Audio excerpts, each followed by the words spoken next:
So it's really important that you have a think about what we call these kind of living estate planning documents, because if you've lost capacity or if something happens while you're alive, it can be really difficult to deal with,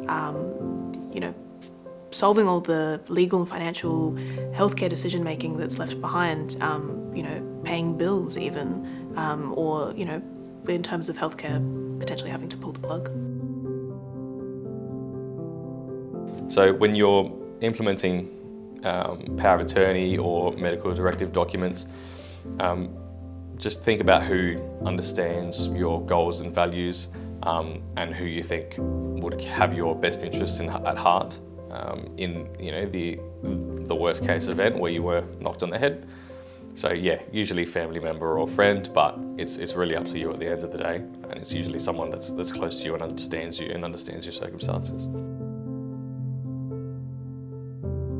So a power of attorney is basically a document that allows you to appoint someone, your attorney, to make legal and financial decisions for you if you're not able to. In the event where you were incapacitated or knocked on the head, someone's able to essentially have the power to deal with your day-to-day finances and legal affairs as well. Basically, they can do everything but vote. A general and enduring power of attorney and an enduring power of attorney are quite different. So a general power of attorney is essentially a power of attorney that exists during your lifetime, and your appointed attorneys can deal with your day-to-day affairs as soon as the document is signed in some cases. So you don't have to be incapacitated, but an enduring power of attorney generally, if it's drafted well enough, on the event of incapacity, then your attorneys or the people you've appointed to deal with your affairs then come into play only on the event of incapacity of you. So when you're appointing your attorney, you should always pick someone that you trust. This might be a family friend, a loved one, it might even be a professional. And when you're appointing this person, it's important to think about whether they have the level of responsibility and even organisation to deal with the kind of decisions that they might need to make.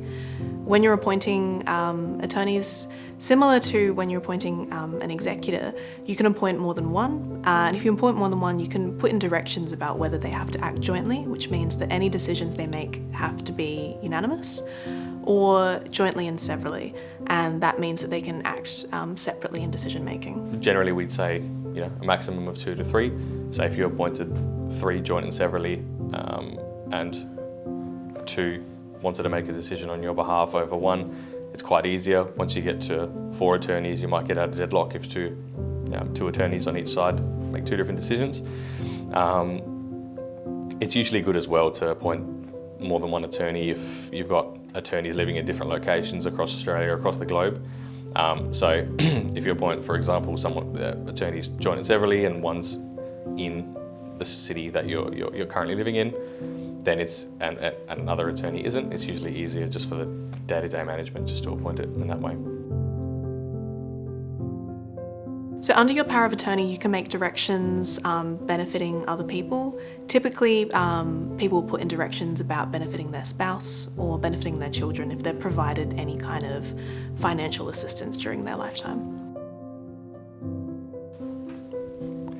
Yes, you can revoke or end a power of attorney as long as you have legal capacity. So say, for example, if you lost trust or faith in an attorney that you've appointed under an existing power of attorney, or you consider that the power of attorney isn't valid or relevant to your new or current circumstances, you can revoke it or end it, but you'd have to check in with your local state and territory laws to ensure that everything's revoked. Clearly, generally you'd have to prepare some sort of revocation form or letter, and usually serve it on or send it to the attorneys that you previously appointed under your existing power of attorneys. So an advance care directive or an appointment of enduring guardianship deals with medical and lifestyle decision making, and it basically operates when you've lost capacity and you're not able to make these kinds of decisions for yourself. you can't put any express wishes or sort of any testamentary intentions or gifting in these documents as well, similar to a power of attorney. But it's just the equivalent to essentially a power of attorney, but specifically for your medical and lifestyle intentions. So in addition to not being able to express any wishes or testamentary intentions in these documents, you can't put in any unlawful directions in there as well.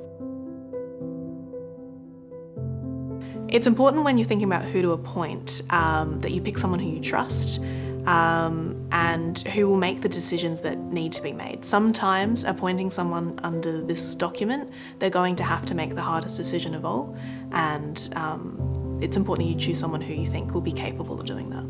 Usually these people should be over the age of 18. You can appoint more than one decision maker or guardian.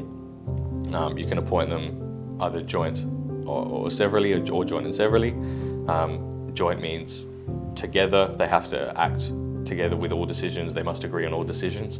Depending on how many people you appoint, sometimes there could be a bit of a deadlock if people don't agree. So yeah, generally thinking about people who understand what your intentions are during your lifetime.